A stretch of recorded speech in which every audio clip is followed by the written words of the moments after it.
Hey, what's up, YouTube? It is Editing Miranda here. I realize that the intros I recorded for today's episode weren't quite up to my standards, so recording a new one. In today's episode, we are going through some side quests for Chapter 3, including the Arueshalae romance, and I go on a long rant about my thoughts and feelings on video game romances. So please watch this video. I think it's a good one, and if you like the video, make sure you leave me a like and a comment. And if you want to watch more Pathfinder stuff in the future, make sure you're subscribed to the channel. All the YouTube stuff really helps with growing the channel. So I hope you enjoy the video, and we'll catch you all in the next episode. Take care, everyone. Bye. Whoa. You see him moonwalking? All right, I'll train with you. Let's see how you do against me. You're about to get clapped. Clap them cheeks. I have a bunch of natural attacks here, so this is not going to go well for you. You can't even damage me. This is just, oh my god, this is just plan. My guy, you should have thought this through. Like, you literally can't do anything to me. This is for being so cocky. This is the most buffed version of this character that I can make. So, I mean, we are under-leveled for this encounter, but it should be okay. Wow. Our skeleton actually did damage. Alright, come at me. Oh, he's coming after this? Skeleton! How dare you? I will protect you. You're dead. Well, turns out if you cast all your buffs, it's way easier. I should save in case I miss a stealth check here. Like, it's like I'm psychic. It's like I know what's about to happen. No, what? I did not click that. I did not hit her. I did not. I did not. Oh, we got some new stuff here. Oh, what's this?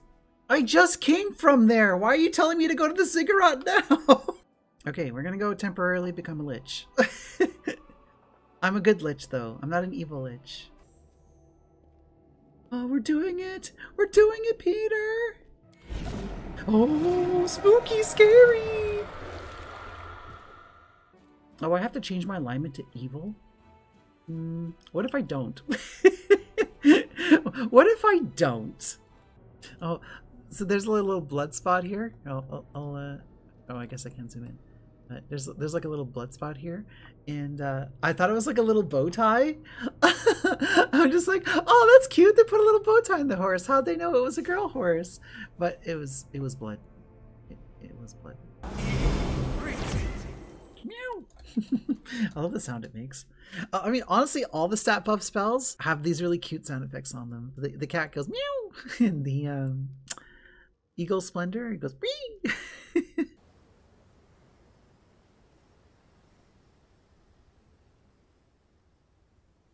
Oh. Oh. He has the hots for Galfrey? Oh my god. How scandalous. Well, well, well. Oh, he actually had a crush on her. Oh, this is new information to me. That's actually like, wow. I didn't know that.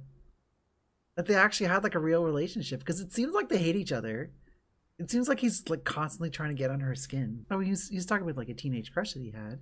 And then, you know, he got older and saw her for the not so great ruler that she is. She's not awful, but she's not good at her job. Clearly no longer has feelings for her, but he did at one point, and you know, they were close at one point. That's some cool backstory that I was not aware of. Oh, it's the Lexicon of Paradox. Now it will serve me. Ooh. Mythic powers! My lady knew that sooner or later someone would come for the book. One of these days, someone's gonna come looking for this book. It's gonna be either a kid or a wild-eyed old man. And when they do...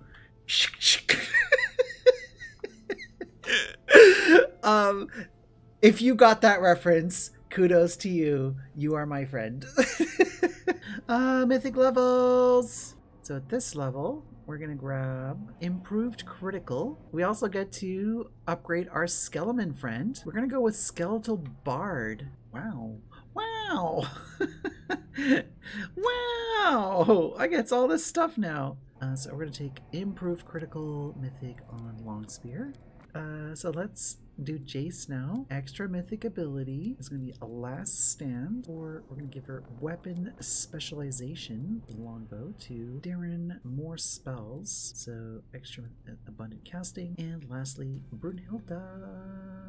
Go with Expanded Arsenal, Evocation. Are you prepared to turn me into a Lich?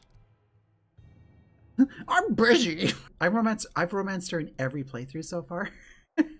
Because I don't have any other good options. Okay, I'm gonna have a little side rant here. Hold on. Chat, YouTube, whoever's watching.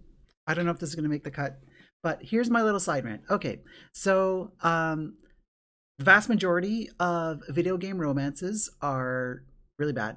Like, they're really bad. It's literally, you're just be nice to the person and they'll fall in love with you, and you have the naughties. So so the Arueshalae romance in this game is actually like fairly well written, because you actually like, there's a few hoops you have to jump through, and it's not just, oh hey, do you want to make the sex? Yes, okay, that's it.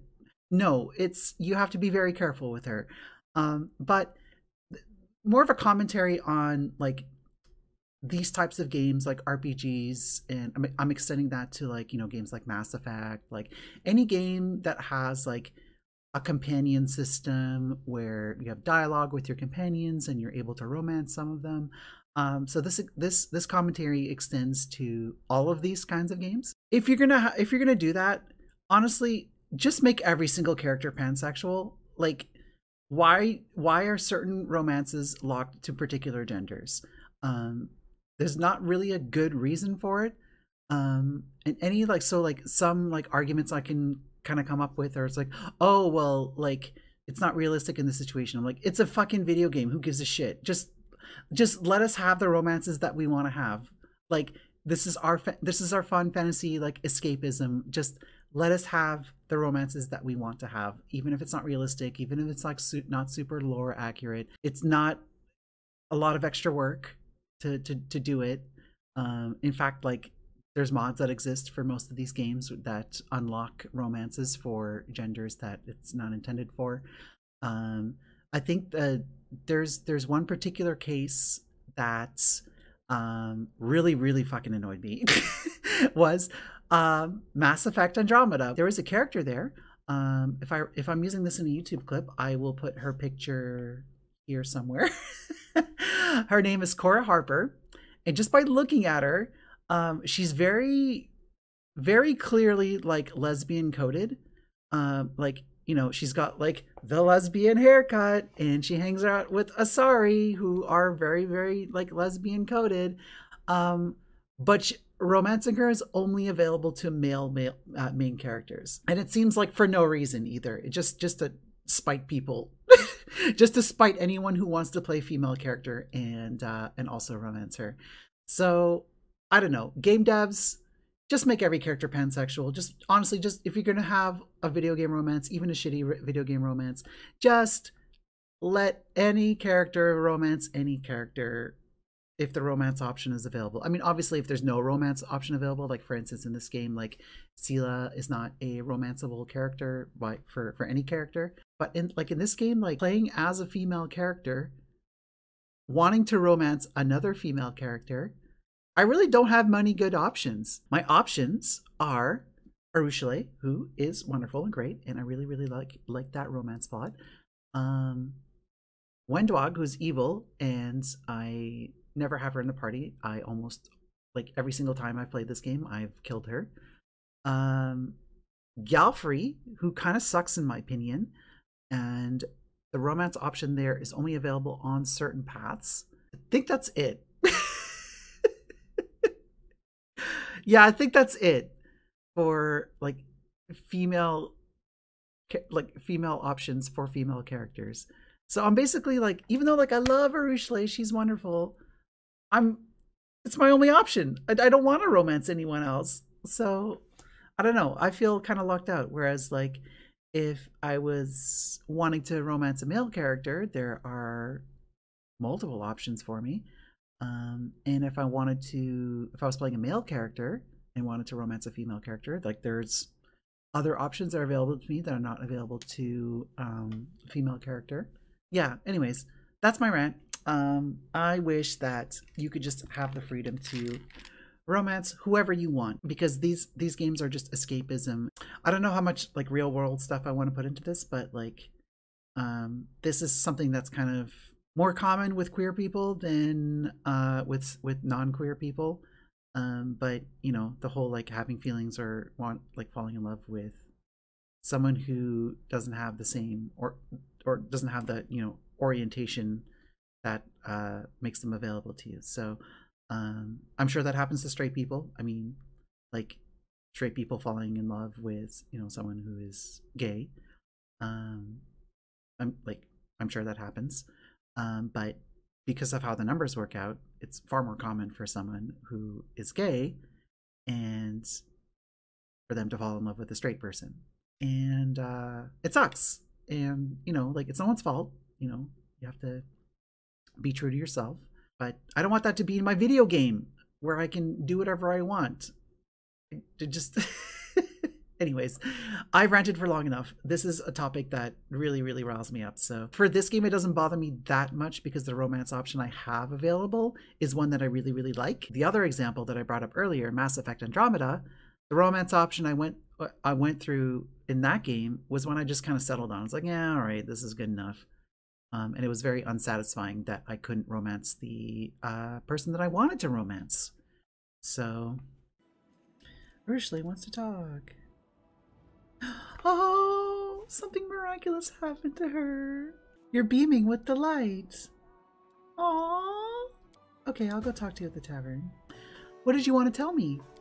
Desna kind of like awakened her, and she left her with a question. What do you dream of? But demons don't dream. No, she had her first dream. Oh, let's go to the dream realm. Take me to your dream. Herd ducklings. You know what? I would love to retire to the countryside with Arueshalae and grow apples and herd ducklings. That sounds wonderful. So now we have to go around and ask people about their dreams to kind of help her kind of develop like her dreams. There's one in particular that is very touching to me. Oh, so Enevia's is my favorite, of course. Oh, what else could I desire when I have my Beth? So sweet. Aw. So yeah, she's like, when the war is over, remembering when she was a kid, and she loved like the bakery and the smell of like fresh baked bread, and like honestly, who doesn't love that smell? It's amazing. But she's like, when the war's over, I'm gonna build a big stone oven in my house and learn how to bake bread just like that. I asked some of the city's people about their dreams. Is this enough for you? Oh, she's moonwalking.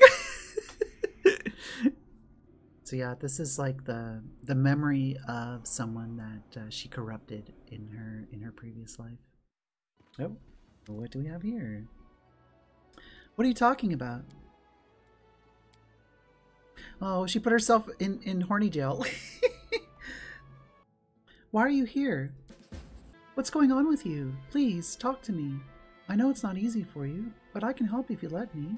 She's falling in love with me, but she doesn't want to hurt me. You gotta be really careful here, because if you pick the wrong dialogue option, you get locked out of this romance. You don't have to hide away from me in this cell. Please, come out of there. You've told me yourself, not all your desires are horrible. Talking, sharing thoughts and feelings, would that be so bad? Desires are not deeds. We don't send people to prison for their thoughts. You want to learn to live like a mortal? Then instead of hiding, you need to learn how to live among the people you care about. There's no use in trying to hide from your nature. You must overcome it. Don't worry, I'll be with you. I'll help you. She's so sweet. She's like understandably like terrified of her own nature, because I mean, she is a demon after all. And demons are by their very nature ruled by their passions. So this is a very real fear that she has. Like it's not an irrational fear. Like it's completely justified. But we are able to help her through it, and it's gonna make it all the sweeter when we get there. He's talking about some eyes wide shut shit right here. Parties involving exotic costumes are endlessly amusing, but putting them on is only half the fun, if you know what I mean. Nudge, nudge, wink, wink, say no more. Oh my god. So, oh my god. I was so sad they were arguing. I tried to make them friends again, but then they just yelled more and swung their swords. Then I cried because I didn't want anyone else to die. My tears fell on the altar, and then smoke came out of it, and the altar split in half. Like, it's just like, she is just so, she's such a special child. Like, oh my god. And then, like, even Darren is being sincere with her. Like, Darren, the guy who would, like, devil may care incarnate, is like, no, I can't even joke about this. Like, it's really, really insightful. She says, I think demon lords are the most miserable creatures in the world. Being evil is sad and painful, and it means that the evilest ones must be the saddest of all. Look at you, wearing a crown and everything. You're just like a my little lord over here.